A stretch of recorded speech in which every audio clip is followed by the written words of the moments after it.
Hi, Howie. Oh, hi. Hi, Howie. Oh, hi. Oh, hi. Celebrate all that is Cardinal sports, as everyone is having a good time. Try any way you can to prevent that run.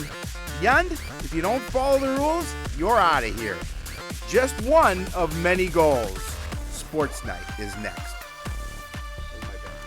Hello, everyone. Welcome to Sportsnight. I'm Joe Young. And I'm Howie Shapiro, and yes, I am a dork. And we are fully loaded on this week's show. We have everybody underway now, and we have 4 more previews to get to. We have a lot of highlight video to talk about, so no time to dawdle. We just got to get right to it. No time to banter. No, absolutely not. Start with the baseball team taking on Elk River. Cardinals on the 11th lost to the Elks 5-2. Avery Lehman was 2 for 2 with a walk and a run scored. Dial Lawal had a home run in 4 trips. John Olson took the loss on the mound. The Cardinals had 9 walks and 3 hit batters in this and still only managed those 2 runs, one again on the home run by Dial Lawal. The Cardinals were in need of a big game on Thursday, hoping to get off the schneid with a trip to Champlin Park. The Rebels were off to a good start at 2-1 with wins over Minnetonka and Maple Grove, and they were looking to bounce back after their first loss of the season to Rogers. Both teams really needing a win, and only one would be happy at the end. This one shaping up to be a pitcher's duel early on. Nick Harold fans Zach Lovin with the high heat. That keeps the game scoreless in the first inning. Rebels get on the board in the bottom of the second, though. 2 on, 2 out. Anthony Picula laces it over short. Joseph Simon and Max Lovin will score. Champlin Park takes the 2-0 lead. They had a little more insurance in the 5th inning. Quinn Victoria with the blooper to the right field. Fielder overruns it a little bit, has a little trouble. Whoopsie! Cole Albers comes home, head of the throw, makes it a 3-run lead. Still in the 5th, Ian Coltis drives it down the right field line. That'll score 2. Victoria and Simon both come to the plate. Champlin Park has commanding 5-0 lead in the late innings. Cardinals no hit until the 7th. They're able to break that up and avoid the shutout. Jackson Bates sneaks it down the first base line. Brian Hillman on his horse, and he'll score from second, but that's all they get. Cardinals held to just 2 hits in a 5-1 loss. They did get their first victory of the season, though, on Monday, beating St. Thomas Academy 5-3. Nick Lockinen went 2 for 3 with an RBI and a run scored. Jackson Bates drove in another one himself. Robert Morissette was 1 for 2. Avery Lehman 1 for 4. He also went the distance on the mound, giving up 9 hits, 3 runs, couple of walks, 8 strikeouts to get the Cardinals their first win.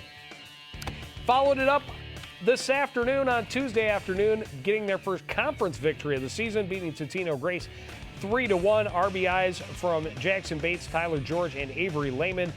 Salazar had a double in the game. Nick Harold went the distance on just 79 pitches. That 8 is for his strikeouts. That is. And he did give up 4 hits, by the way, but he pitched a gem. I was there. I got a chance to watch it. 7 hits today, 8 hits against St. Thomas. They're starting to swing the bat. That's exactly what they need to do. We'll see if they can keep it going on Thursday. They host Blaine and Howie. We'll be there. And they are at Park Center next Tuesday. Softball team, Edina game was supposed to be on Monday of last week. It was rained out. They had to play it on Wednesday. And the Cardinals win in a score fest, beating the Hornets 12-9. Kerr went 2 for 2 with 3 RBI, a couple of runs scored. Sam Loeb 2 for 4, had a double, 2 RBI, 3 runs scored. Abby Graham 2 for 5, had a triple and a couple of runs scored. Meg Scheck 1 for 4, had a home run and a couple of RBI. Sam Loeb gets the win on the hill. Well, the Cardinals, they were hoping they could keep things going when they traveled to Champlin Park on Thursday. They were certainly happy with the way things had started the season, especially on offense. It seemed they would be favored against this team of the Rebels. Champlin Park had only managed a couple of hits in their shutout loss to Maple Grove in that season opener. Both teams brought their best for this affair. Bottom of the first, runner at third, nobody out. Riley Hewsome grounds it back to Thone at the mound. She'll get the easy out, but Holly Blaska comes in the game's first run. Cardinals trying to answer in the top of the second. Brittany Brule with a blast high off the wall in left field. Jade Gomez is going to try to score all the way from first, but a great relay. She's out at the plate, ending the inning to keep the Rebels in front by a score of 1-0. The Cards do get on the board in the top of the third. Mackenzie Wilkins with a blast off the center field fence. Cameron Schmelzer and Sam Loam are able to score on the double, and the Cardinals have a 2-1 lead. All those Rebels are going to answer right back in the bottom half of the inning. Riley Hewson with a shot to the gap. RBI double that evened the score. Hewson also scored in the inning to put Champlain Park back in front 3-2. Big night for Hewson, comes up with the bases loaded in the fourth. She clears him a grand slam to right center, part of a 5-run inning for the Rebels, and they would cruise from there to win by a score of 8-4. Cardinals were behind big against Tino Grace this afternoon. Did make a comeback, but fall short, losing to the Eagles 9-6. And they, too, will host the Blaine Bengals on Thursday, and they will host Jordan on Monday. So bats working well, but giving up a few more runs than they would like, but still very early in the season, as we talked about in the preview. It's not what they do to start, it's how they finish. They finished very well last year, and they're hoping for a similar result this season. Julia Byrne had a couple of hits today, but again, five errors in one inning really defensively hurt them in this game, and they just couldn't come back to get the win. Well, the tennis team's fantastic start carried them into last week's matchup with perennial power Maple Grove. This was a great test for the Cardinals to find out just how good they really are and how much better they need to be in order to challenge for the conference crown. Crimson lineup is always stacked from top to bottom with highly ranked competitors, and this year is no different. First singles, Drew Grimmer getting run side to side at first singles. He'll get the winner on this point, but he was fighting an uphill battle, losing 2-6, 2-6. Moved to fourth singles, Jared Musolf in the near court for the Cardinals. He shows great recovery on this point, getting up to the net on the drop shot, and his opponent plays it short. Musolf also loses 3-6, 3-6. Cardinals' best power comes at first doubles, and the duo of Nate Bai and Aaron Bauer is able to deliver. They get the Cardinals a win in straight sets, 6-4, 6-2. Unfortunately for the Cardinals, that winning was not contagious. Second doubles team of Adam Boyum and Jack Johnson get a good point at the net here, but lose 2-6, 2-6. Cardinals drop their first meet of the year, 6-1. They did bounce back on Monday by beating the Anoka Tornadoes 5-2, improving their overall record to 9-1, 3-1 in the conference, and doing so in pretty impressive fashion. A lot of straight sets victories. Jared Musolf, after a very tough battle through the first two, able to win the tiebreak 10-4. And after a loss in the first set at first doubles, Bauer and Bai come back to win 6-1, 6-0 and get the victory there as well. So things moving along very well for them. They're at Blaine on Thursday, at Irondale on Friday. Their schedule always incredibly busy. No question about it. Ran into Coach Stark today. Very happy with the way the team has started this season at 9-1. Track teams had a meet last Tuesday over at Centennial. The boys, it was just a dual meet. Second time they've gone head-to-head with Centennial. They lose this one, and it's interesting because the Cardinals didn't do so well on the track, but really were dominant in the field. There's some of the first-place finishes. Scylla finished first in the 100-meter dash. They got first-place finishes in the 1,600 and 3,200-meter runs. Shot put first place, discus first place, long jump first place, pole vault first place, and a lot of those track events, or field events rather, they had first, second, and sometimes even first, second, and third place finishes. Girls, it was a tri-meet. Blaine was there as well. Blaine ends up being the winner. The Cardinals finished second, just 1 point ahead of Centennial. For the girls, it's their runners that are doing the damage. Of course, Harris has been impressive in hurdles, but she's being challenged. Look at that. Henneman taking second place in both 100-meter and 300-meter hurdles behind the All-Stater Callie Harris. Brielle Clark continues to be impressive. She won both the 100 and 200-meter dashes in that tri-meet. Cardinals at Anoka this afternoon. They have a Mankato State invite coming up on Saturday. We hope to have results for both of those events for you next week on Sports Night. Boys golf team started the season on Thursday with their hosting event, the Bunker Hills Invite. Cardinals finish in a tie for 28th place out of the 32 teams involved. A very nice score for Travis Hess, shooting a 77. Jeremy Howells was the next lowest on the team with a 91. Erickson shot a 92, Getz a 96, Drew Erickson a 98, and Novinska came in with a 103. Boys on Monday played the TPC invite, and a Blaine golfer shot a 9 under par, a state record to be the medalist. Congratulations to him. But Travis Hess, another nice round, 7 over par at 79. Howells improved his score to an 88, 90 for Erickson, 94 for Getz, 103 for Erickson, and 106 for Novinska. Yeah, I think that youngster from Blanjo was a sophomore. What 9 under par. Makes even more impressive. That's pretty good. It may help that as a Blaine guy, that might be his home course. He may have played that course once or twice before. He knew exactly where to hit the ball, He depending played if they the course moved the well. pin much. No question. No question. Well, 2 big tournaments is a nice way to start, but the real rounds are still ahead. Cardinals really think this is the year that they could make a move in the conference and the section. They've got some talent and experience back. Hope this is just the start of a special season. Hopefully we can put up some low scores and place decently in our conference this year. That mission starts this week when the Cardinals play in their first conference meet of the season. It just so happens it's at North Fork, where Captain Travis Hess shot a school record 4 under last year. Hess was all-conference last year and returns to lead the Cardinals in 2017. And he won't be alone. The team has some talent at the top that will hopefully help them move up the conference standings. But we'll be similar to last year, hopefully better. It takes 4 really good players to have a really good golf team. And right now, I think we've got 2 or 3 really good players, and we got to find that 4th player to get a good team score. The spring season is very short, and there isn't a lot of time to see dramatic improvement in your game. But the veterans know it's their job to show that putting in the time and effort is how you get results. Is to be a leader, not only through helping with skills and swings of the lower freshmen and underclassmen, but also leading by example, by me, myself, putting in the time and showing that that's how you get better. The Cardinals are fortunate to play on a course that will host some of the biggest meets of the year. But they know they will need to work harder to make sure they're putting up their best scores every time they tee off.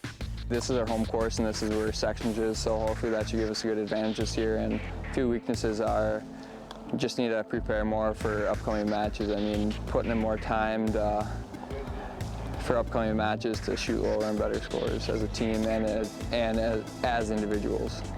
The Cardinals lost about half of their varsity players from last year, and that won't be easy to replace. That's why they're focused not only on this season, but building a better future for the program. We're looking pretty good this year. It is kind of a young team. We had quite a few seniors leave last year. We're hoping to improve on the upcoming freshmen and lower grades so that we can have even better next year to move on further. The Cardinals' numbers are down, which is a definite concern. For the first time in many years, the Cardinals didn't have to cut anyone. That's why the coaches are creating a middle school program to get more kids involved in the sport, in hopes of growing the program for years to come. It'd be like a golf kind of a clinic/experience for these kids to get them involved in golf. And so that you got to fall in love with the game of golf. You got to put the time in. If you don't put the time in, you're not going to be very good. Boys definitely hoping to put their time in against the Northwest Suburban Conference teams. The first conference tournament is at North Fork on Thursday, and then the Northwest Suburban Conference reconvenes on Monday at Keller Golf Club. Girls golf team also started their season with a big tournament last Thursday. It's even more of an adjustment for the girls because they don't play 18 holes that often, but the results they put up are very encouraging. 4 of the Cardinals' 7 players put up personal bests at the Shamrock Invite, including Captain Abby McDonald, shot 45 on the front on her way to a round of 97. Everybody seemed to have a little more trouble on the way back in at Shamrock. You saw the weather less than ideal. Ellie Carver will be one of the Cardinals' top scorers again this season. Not her best round at Shamrock, but still finishes with a respectable 109. Another girl putting up a personal best in the tournament is Rachel Bissett, who shot a 52 on the front. She's one of the few that played better on the way back in, shot a 48.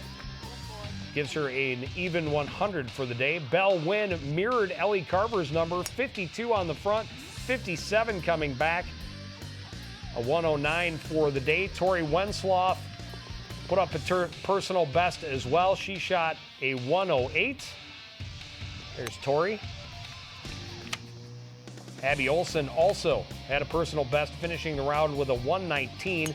Cardinals finish in 6th place with a 414 for the round, and encouraging for the team because everyone's playing, putting up personal best numbers. And right away at the beginning of the season, that's a great thing, especially when they're not used to the longer. They played a couple of practice 9-hole rounds, but no 18 holes, and that second 9 can be taxing. No question, and their big thing is being able to play. Hopefully the weather's going to stay, because obviously the more you play, the better you get. And we talk about all the time, this is a short spring season. They're going to have to try and continue to put those kind of rounds together. Yeah, they actually had their first conference duel against Champlain Park this afternoon. We weren't able to get those scores in time for the show. We'll have them for you next week on Sportsnight. Coming into the season, there's a lot of optimism surrounding this team and their potential. Cardinals returned their 4 lowest scorers from last season, and they all put in time in the offseason to improve. So it should be fun to see if they can make these efforts pay off. But the attitude is great, the dedication to really kind of improving themselves and taking away from golf what golf has to offer. I'm seeing it every day in practice, so it's really exciting to watch. It's especially exciting when you consider the added numbers in practice and the added enthusiasm that's coming from the lower grade levels. Well, last year's squad only had 12 on it, and we graduated some of our senior leaders. However, we did return our 4 lowest scorers from sections, and this year's team is doubled in size. So we've got 25 in the squad, including 12 freshmen that are eager to learn the game. That should mean great things for the program for years to come. The team's returning experience should make the Cardinals much improved this season as well. So far this season, I think we've had a lot of improvements from last season. I mean, it helps that we're returning golfers this year as opposed to last year where half of our varsity team was just starting up. So now we kind of have a feel for the game. So it'll be fun to see how much of an improvement we make. The spring season is incredibly short, too short to see much improvement.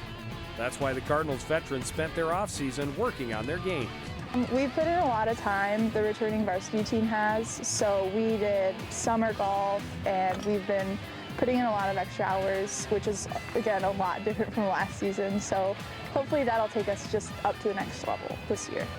The course isn't the only challenge in the game of golf. In fact, it's very easy for a player to become their own worst enemy. Fortunately, mental toughness is one of the team's greatest strengths. I think that my biggest strength is my capacity to not let the game get me down, because golf can have a tendency to wreck a person if they're playing bad. So I think that's my strength. And as a team, I think we're collectively pretty good at that as well. Also, like game-wise, I think we've gotten a lot more power in our swings this year, so driving and those tee shots should be a lot better. All the pieces are in place for the Cardinals to have a very successful spring. Now they need to make sure they do the work to make sure they live up to expectations. But we're going to expect to move up. Last year we finished 10th in sections. I see us moving up to more of the middle of the sections and middle of the conference. So we're going the right direction. We are certainly hoping that we get to follow them on that direction up to the middle and maybe even beyond of the conference standings. Cardinals at Blaine over at Majestic on Thursday. Elk River Invitational is next Tuesday. The boys lacrosse team opened its season this week, hosting Spring Lake Park on Monday. The Cardinals once again under new leadership and looking for a fresh start. The matchup with the Panthers was a good test to see where they were at to begin this season. Unfortunately, the Panthers showed a very strong possession game and took control of the game early. Nico Ryman's goal with less than 2 minutes gave them a 2-0 lead, and they just kept building from there. Good setup coming here from Ian McClellan, and Ryman gets another nice setup there into the middle. Ryman with the goal. All Spring Lake Park in the first quarter. Sam Simokiewicz's spin shot gives them a 4-0 lead after one. Nice pass there. Watch the spin into the net. Cardinals were down by 7. They finally find the back of the net. Dylan Davis able to beat the keeper midway through the second quarter. Nice goal for Dylan. They get another just before the half, a long-distance shot by Josiah Taylor. Skips past the keeper, but it's 10-2 Panthers at the break. The Cardinals' best player and their busiest was keeper Tony Boyer, but he could not stop everything. There was running time before the end of the third quarter, and the Cardinals get one more midway through the fourth. Taylor weaving through traffic for a second of the game, but Spring Lake Park coasts to the 18-3 win. It's certainly not the start they were hoping for, but it does give the Cardinals an idea of what they have and what they need to work on. The team has a new coaching staff bringing fresh perspective, and they're hoping it'll be onward and upward from here. That's the biggest focus that we had coming in, is that sense of team, that culture that, you know, we're going to do what it takes, all the little things to get us to where we need to be to win games. While he's new to the program, head boys lacrosse coach Mike Weber is certainly not new to Coon Rapids. He's been around Cardinals athletics for 20 years, and he's bringing a lot of passion and enthusiasm to his new position. Tryouts were awesome. Kids worked really hard. We got a long road ahead of us. We got a lot of things we got to get in and a lot of things that we need to do. But with this group of kids, last week was probably one of the funnest weeks in 20 years that I've had coaching. Weber is trying to make sure it's just as fun for the kids. This program has struggled throughout its short history, and he hopes by getting back to basics, the team will be able to set a foundation for success. We've definitely progressed, and the team's pretty optimistic this year. Yeah, just lots of hard work. We've definitely improved since first day. Early on, the Cardinals are doing a lot of work on making sure they can scoop, pass, and shoot. Without those skills, it's nearly impossible to be successful. Another step is instituting very basic schemes that will help the team work to find some rhythm on the field. We have a new offense running this year. Probably gonna work. We worked on dodging and passing more, so hopefully we have more possession time and get more shot opportunities. The Cardinals have a lot of new faces on the field this season. Their overall numbers are up, which is good for the future of the program. But more importantly is they have a lot of young players coming in that are eager to learn, willing to work, and have a desire to win. Yeah, there's a lot of first-year kids who are pretty surprising with pretty good athletic ability and are picking things up pretty fast. They're like sponges, man. They're soaking it up. They've been really good. We have a lot of kids that are either their first year, they're coming out for the first time, and they got big smiles on their faces, and they're just soaking it up as fast as they can. And keeping that optimism won't be easy. This is a program that was winless 2 of the last 3 seasons and has only had a winning record once in its 7-year history. Still, the coaches know if they can keep the kids focused and putting the work in, success will follow. And the one thing we preach is patience, because we're all about what happens at the end of the season. The road is long, winning is hard, but you got to do the little stuff early to set that tone. Well, it is a long road ahead, and they get a very fast start. They have 2 more games yet this week. They're at Osseo Park Center on Wednesday, and they host Andover on Thursday. Nowhere to go but up, and they'll continue to work at that. Very true. Girls team also opened its season against Spring Lake Park on Monday, but their story is just a little bit different. The Cardinals have had a lot of success in their very short history and start the season as a perennial power and consistent contender in the conference. Made a pretty powerful statement in game number 1. Cardinals did lose some top players to graduation, but they also returned their leading scorer in Helen Nelson. She starts the scoring against the Panthers, scooping up the rebound, putting it home. Nothing to it. Just the start of a pretty big night for her after Spring Lake Park tied. Nelson working her way down the wing. Watch this shot. I'm just going to sneak it through everybody's legs. Right to the back of the net. Low shot through traffic past keeper. CR back in front. Cardinals on the attack again. This time Nelson feeds Anessa McCarr in the middle. She speeds to the right, shoots back to her left. That goal put the Cardinals up 3-1. Still in the first. Nelson distributing. Finds Jordan Keller down low. No one wants to pick her up. Just leave her alone against the goaltender. That's a mistake. She's going to score. She had 3 goals and 2 assists in the game. Late in the half, McCarr circling the defense. She'll find Nelson in the middle. It's a diversionary tactic, girls. You may want to pay attention to Nelson. Cardinals up 8-2 at the break. Nelson finished with 6 goals, 4 assists. All academic in the second. Keller setting up behind the net. She'll find Alyssa Brazier out front. And she'll finish. That made it 10-4. Cardinals on their way to an impressive 15-4 victory.